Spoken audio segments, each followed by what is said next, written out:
आज का हमारा टॉपिक है एब्डोमिनल थ्रस्ट। एब्डोमिनल थ्रस्ट या हेमलिच मैन्यूअर। एब्डोमिनल थ्रस्ट क्या है या हेमलिच मैन्यूअर क्या है, हम वो देखेंगे। जैसे हेमलिच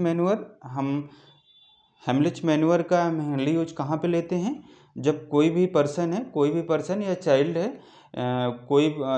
तो अनवांटेड चीज़ जो भी कोई फॉरेन पार्टिकल्स निगल जाने से वो क्या कहे, वो निगल गया और वो जा कर के हमारे रेस्पिरेटरी ट्रैक्ट में क्या है, ऑब्स्ट्रक्ट करने लगा। वो पूरी तरह से ब्लॉक कर दिया, जो हमारा रेस्पिरेटरी ट्रैक्ट है वो ब्लॉक कर दिया।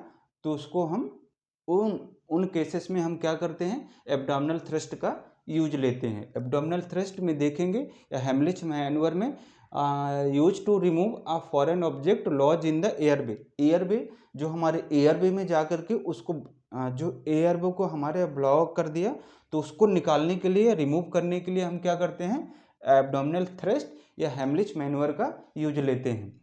देन इसमें से देखेंगे हमारा कंप्लीटली जो हमारा एयरवे है, एयरवे जो रेस्पिरेटरी ट्रैक्ट है, तो उसको कंप्लीट ब्लॉक किया है या पार्शियल ब्लॉक किया है। यदि कंप्लीट ब्लॉक किया है तो कंप्लीट, यदि पार्शियल ब्लॉक में देखेंगे डिस्निया होगा। जो हमारा क्लाइंट है तो उसको क्या रहेगा, कोई भी पर्सन है उसको क्या रहेगा, डिस्निया फील होगा, डिफिकल्टी इन ब्रीदिंग और नॉइजी रिस्पिरेशन क्यों होगा, जब हमारा जो क्या है रेस्पिरेटरी ट्रैक्ट है, एयरवे ट्रैक्ट है, तो उसमें ऑब्स्ट्रक्ट हो गया पार्शियल। तो पार्शियल वो प्रेशर के कारण क्या है, एक नॉइस प्रोड्यूस होती है।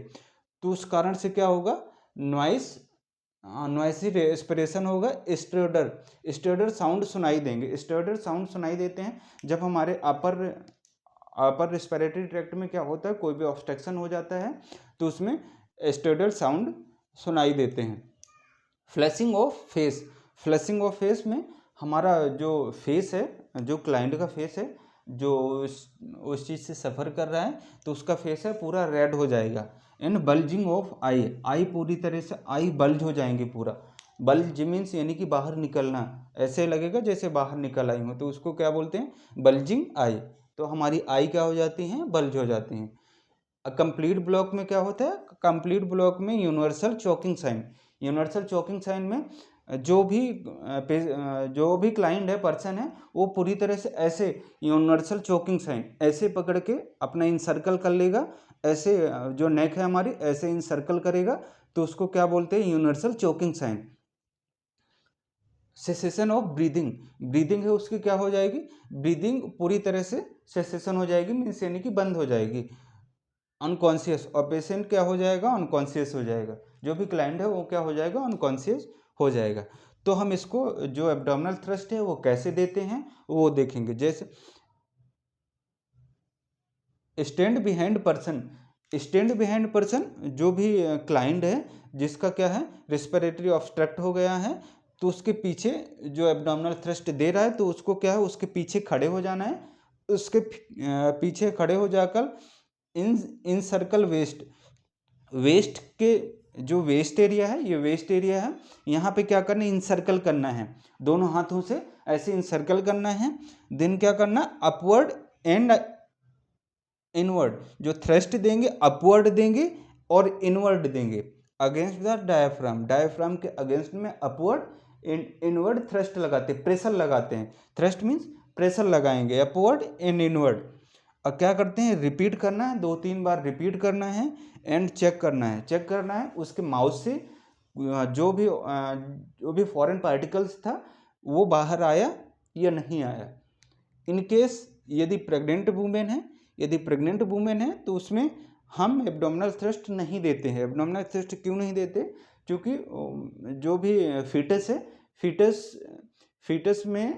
फीटस डैमेज होने की दिक्कत रहती है जब हम एब्डोमिनल थ्रस्ट देंगे। तो हम क्या है, प्रेग्नेंट लेडी में हम एब्डोमिनल थ्रस्ट नहीं देते, उसमें क्या करते हैं, चेस्ट कंप्रेशन करते हैं। चेस्ट कंप्रेशन में भी वही करते हैं, अपवर्ड एंड इनवर्ड। और यदि इनकेस 2 ईयर का बेबी है, यदि 2 ईयर बेबी है तो उसमें क्या करते हैं, 2 ईयर बेबी में हम 5 बैक स्लैप देते हैं, बैक में 5 स्लैप लगाते हैं और 5 चेस्ट कंप्रेशन करते हैं।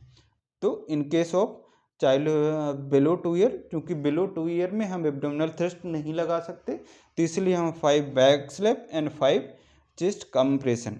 तो मेनली हम क्या देखा आज, एब्डोमिनल थ्रस्ट क्या है या हेमलिच मैन्युअर। हेमलिच मैन्युअर क्या है, हेमलिच मैन्युअर का हम यूज कहाँ लेते हैं, जब कोई भी फॉरेन पार्टिकल्स हमारी रेस्पिरेटरी ट्रैक्ट में क्या करता है, ऑब्स्ट्रक्ट करता है, उसको ऑब्स्ट्रक्ट कर देता है। तो फॉरेन पार्टिकल्स को रिमूव करने के लिए हम क्या करते हैं, हेमलिच मैन्युअर का यूज लेते हैं। यदि पार्शियल ब्लॉक किया, जो हमारा रेस्पिरेटरी ट्रैक्ट है उसको पार्शियल ब्लॉक किया, तो उसमें क्या क्या दिक्कत होंगी, मीन्स यानी क्या क्या सिम्टम्स दिखाई देंगे। तो पार्शियल ब्लॉक है तो उसमें सिम्टम्स दिखाई देंगे, जैसे डिस्निया हो गया, difficulty in breathing, noisy respiration and stridor sound, flushing of face, then bulging eye. यदि कंप्लीट ब्लॉक कर लिया तो कंप्लीट ब्लॉक में यूनिवर्सल चोकिंग साइन सुनाई देगा, यूनिवर्सल चोकिंग साइन दिखाई देगा। Then cessation of breathing, breathing उसकी पूरी तरह से एब्सेंट हो जाएगी, और अनकॉन्शियस पेशेंट क्या हो जाएगा, अनकॉन्शियस हो जाएगा। हेमलिच मैन्युअर कैसे देते हैं, वो पर्सन के बिहाइंड खड़े हो जाना है और उसके वेस्ट एरिया इंसर्कल करना है, और उसमें क्या करना, प्रेशर देना है, प्रेशर देना अपवर्ड एंड इनवर्ड, अपवर्ड और इनवर्ड क्या दे देना, थ्रस्ट लगाएंगे। देन रिपीट करेंगे 2 to 3 टाइम्स, क्या करेंगे, रिपीट करेंगे एंड चेक करेंगे कि उससे जो फॉरेन पार्टिकल्स है वो बाहर आया या नहीं आया। इनकेस प्रेग्नेंट वुमेन है, प्रेग्नेंट वुमेन में हम क्या करते हैं, चेस्ट कंप्रेशन करते हैं, उसमें हम एब्डोमिनल थ्रस्ट नहीं देते, उसमें चेस्ट कंप्रेशन लगाते हैं, क्योंकि इसमें फीटस के डैमेज होने के चांस हैं। In case of below 2 year child, यदि चाइल्ड बिलो 2 ईयर है तो उसमें क्या करते हैं, 5 बैक स्लैप, बैक में ऐसे लेकर के बेबी को प्रोन पोजीशन में बैक स्लैप लगाते हैं, 5 back slap and 5 chest compression, 5 chest compression करेंगे। ये हमारा आज का क्या हो गया, हेमलिच मैन्युअर। यदि किसी को भी कहीं भी डाउट है तो कमेंट बॉक्स में जाकर के कमेंट करें, चैनल को सब्सक्राइब करें, शेयर करें। Thank you.